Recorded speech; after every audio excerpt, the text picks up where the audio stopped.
So I'm here with a band who our love affair with this band started 18 months ago when they came into the studio, performed Midland Line. It's the Faim, or at least Sam from the Faim. Hello. Just one of me. Just one. We'll go with the best, yes? Oh, I wouldn't say that, but hey, if you're saying it, you're saying it. Just a wink. No one will notice. It's not being filmed. It's very kind of you. Yeah, how you doing though? I'm good. We're just about to finish up this tour. We're in Portsmouth at the moment, and we have one show left. But it's great, man. It's been a full-on year. So is this the very last show, or is there one left? There's one left after one this. left. Where's next? Next is London. So the big. Oh yeah, okay. Yeah. Oh yeah. Always finish on London. Yes, exactly. Because from Australia, the only place in England is obviously London. Of course. Yeah, it's the only place that exists in the whole of the UK. So you've done well though. Most bands just go, we played London. That's fine. Yeah. But in all fairness, from Australia, playing London is enough because you play like Sydney and then you go 300 miles to another venue. Literally, That is the length of England. Exactly. I found out the other day there's you can fit 13 of the UK into Western Australia alone or something ridiculous like that. So, I mean, yeah, it's crazy. Australia is a big country. Slightly. Just slightly big. Not too big. It's just sitting there in the middle of nowhere doing its thing. So, no, but I'm glad to be here. It's great being in the UK. I'm actually originally from the UK. Right. So how is it being in the Faim right now? So obviously when we first met, you weren't even in the band, but Midland Line just came out, performed an amazing acoustic version, and then a couple more singles, and then the album's come out now. Yes. And it's kind of like, I think Summer is a Curse has got like 18 million streams now. Like it's just kind of exploded in the last 12 months really, hasn't it? It has. It's crazy actually. I kind of joined the band as it was sort of turning and it was sort of all of this stuff was starting, especially with Summer is a Curse. And obviously the album is like a collection of songs that were written before I was in the band and then also while I've been in the band. It's a bit of half and half.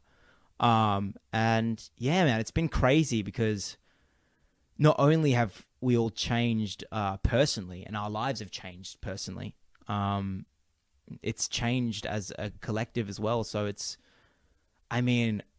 everything's been pretty positive. We've had the opportunity to tour the UK and Europe 3 times this year, basically off an EP. Yeah, done all right off that, didn't you? Oh, man, insane, crazy. Yeah, it's been crazy. I don't. Sometimes I just catch myself and go, "Damn!" Like I'm actually touring the world off of, like 6 songs. But luckily we have an album out now, so we can play longer than 30 minutes. So yeah, it's been great, man. We've only been playing these new songs for 2 tours now, like the songs from the album. Yeah. And it's been really fun. The crowds have been reacting really well to it, and I think it's only sort of taking its natural progression, and we can't wait to write more music. I think we're looking forward to doing album 2 as well. So I was going to say, because even just from Midland Line to like Summer is a Curse, there was an evolution in sound, production. Everything is just getting bigger and grander, I think, with the Faim. And I'm looking forward to what you can produce next. Well, I mean, hopefully what's next is bigger and grander. We'll see. But yeah, like even before I was in the band, from Midland Line to Summer is a Curse, it is a massive difference between those 2 songs. So obviously got 1 date left in the UK. Yes. I'm guessing you're going back to Australia for Christmas? Yes, I am. We all are. Yeah. Are there any weird Australian traditions? Because my friend told me of a Japanese tradition where they eat KFC at Christmas. So I kind of now want to go to Japan for Christmas because I don't think I can get away with that over here. But is there anything bizarre in Australia besides the fact that it's warm, and that is bizarre to me? Yeah, well, whenever we say that we spend Christmas having a barbecue outside or at the beach, people go, "What are you talking about? It's Christmas." Yeah, it's raining. It's You're cold. meant to be inside with a fire. Yeah. Rugged up, with your family. And Santa wears a really thick coat and he's got a big beard. You don't have that in heat. Exactly. But yeah, it's very hot in Australia at Christmas time. So we're usually outside. We have a barbecue, or we're at the beach, or we're doing something Yeah. outdoors. As far as like traditions, I don't know. Australia's quite a young country. I don't know if we have that many traditions. It's I mean, all a barbecue on the beach, that's quite unique. It is, yeah. I mean, I don't know if you do that anywhere else for Christmas, especially not here. Yeah. I mean, you could try. You could but try. It'd be a very wet barbecue. Yes, exactly. And Which is actually probably very British. You just stick up the umbrellas and you just go for it. that's it. So you just, you could. I mean, it could happen. I challenge someone to do it here. Not me. I'd like to see it. Yeah, probably not as pleasant as Australia. No. Traditions. I don't know. We don't really. Yeah. Not there yet. Not there yet. Barbecue at the beach. Slowly. Just take that. Claim Well, it. I'll take that. Claim Barbecue it. at the beach. There we go. Right. I always do a little bit of a game. And Yes. because it's a game, there was a prize. But I may have forgotten the prize. I may have left it in my car. There was a giant candy cane. Ah, Because it had to be Christmas related. damn it. But we have a game Perfect. which is beautifully titled I'm ready for it. Where There's the Fame, There's a Claim. Okay. Here we go. I mean, all this actually is I've described 5 famous Australians and you just need to work out who they are. Okay, brilliant. So, Great. number 1, Mm-hmm. starred in Neighbours, as apparently all Australians do. Yes, it's quite true. Literally every famous Australian starred in Neighbours. Also in Focus, The Wolf on Wall Street, and Suicide Squad. Margot Robbie. Yes, that was an easy one. Number 2, his parents live a couple of miles away from my friends in Australia. He's a stand-up comedian who took swearing to another level in the States. Jim Jeffries. Yes, the one. Boom. My friend is literally like, yeah. He's hilarious. Yeah, I love him. He's like so offensive, but it's great. It's so good. This one's a real easy one. He has a so-called feud with Ryan Reynolds, and he was P.T. Barnum and Wolverine. Hugh Jackman. Yes. Yes. Gotta love the Jackman. Oh, good old Hugh. Number 4, she won 5 Golden Globe Awards, 2 enemies. Oh, can't say the word. Emmys? That's the one. See, good. I got you. And was married to Tom Cruise. Oh, this is... Probably one of the biggest stars ever to come out of Australia. Yeah, I should know this. Yeah. I probably know who they are. I don't know. Starred in Moulin Rouge.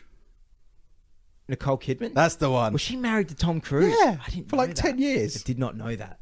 That's really bad. Right. Okay. This last one is just a quote from a film because I kind of wanted an excuse to say this quote. Okay, go. Oh, I know. My name is Maximus Decidius Meridius, commander of the armies of the north, general of the 3 legions, loyal servant to the true emperor, Maximus Aurelius, father to a murdered son, husband to a murdered wife, and I will have my vengeance in this life or the next. That is amazing. You should take up an acting career, I think. That's brilliant. Russell Crowe. Yes! Just because that is like his best line ever. For sure. That is the best. Most iconic, definitely. Yeah. Oh, man. Yeah. So you got 5 out of 5. Boom. So here is the candy cane.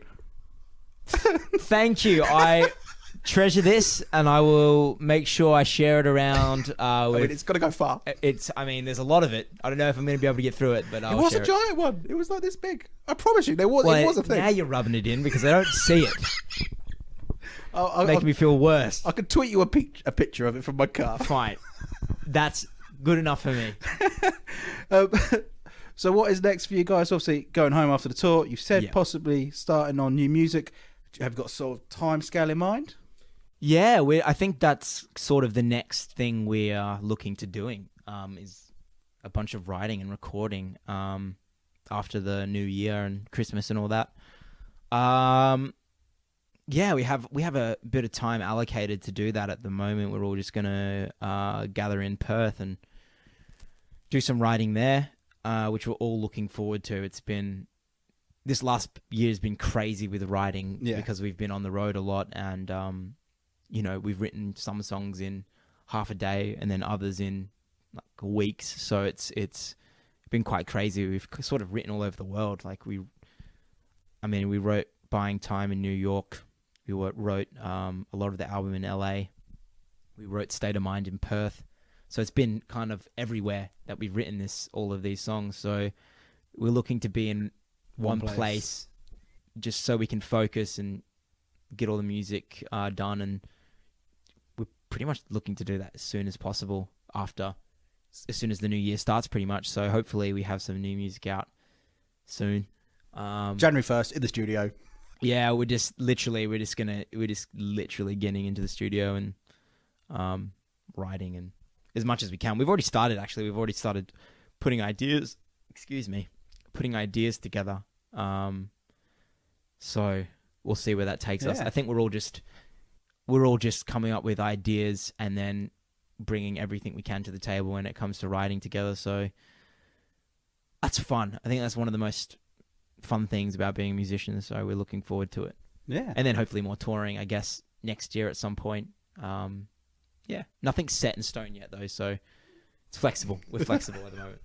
So new album, we may start writing next year, or we may just wait 5. We're flexible. Yeah. It could be next year. It could be in 10 years. We don't know. At some point in, we'll say at least 10 years, yeah? At least 10. At least 10. That's the stone that we're setting. Yeah, of course. I mean, I think that's a reasonable goal. That's reasonable. I think 10 years to write another album, I think that's enough time. I'm not sure your manager might be happy with that, but we'll see.